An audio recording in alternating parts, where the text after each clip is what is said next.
Catherine Bernardo harap-harapang pinagselos. Eto nga pong si Daniel Padilla kay Jericho Rosales. And bago natin yan pag-usapan mga kaibigan, please don't forget to like and subscribe and always pa-hit ng notification bell. Maraming salamat po.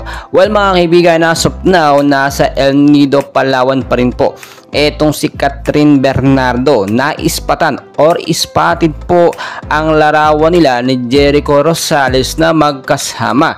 Nag-lead po ito sa pagseselos nito nga pong si DJ Daniel Padilla. Then recently, kung matatandaan po ninyo, nagbigay ng surprise gift eto nga pong si Daniel Padilla sa birthday nga po nitong si Catherine Bernardo, at talagang sinadya pa ni DJ na pumunta sa El Nido, Palawan para lamang makabanding nga po itong si Catherine. Pero nakita nyo naman, dead malamang ang beauty nitong si Catherine Bernardo, at naispatan pa nga po na magkasama sila ni Jericho Rosales. Hindi lamang sa mga pictures, sinasabi na sweet daw sila sa ibang mga larawan. Marami nagsasabi po mga kaibigan na bagay nga daw po etong si Jericho Rosales at si Catherine Bernardo, dahil alam naman natin single ngayon si Catherine, liligawan talaga yan ng ibang mga lalaking artista. Marami nagsasabi may chemistry sila at bagay na maging magka-love team sa isang pelikula. Pero syempre kinaselos po yan nitong si Daniel Padilla, dahil nga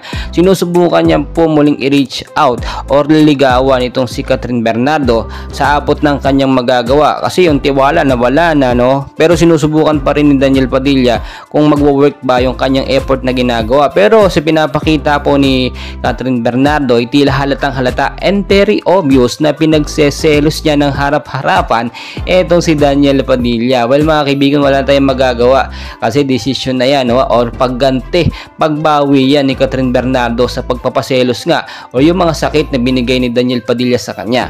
Well mga kaibigan, napakarami pa natin kaganapan, and please huwag kalimutan mag-like and subscribe. Maraming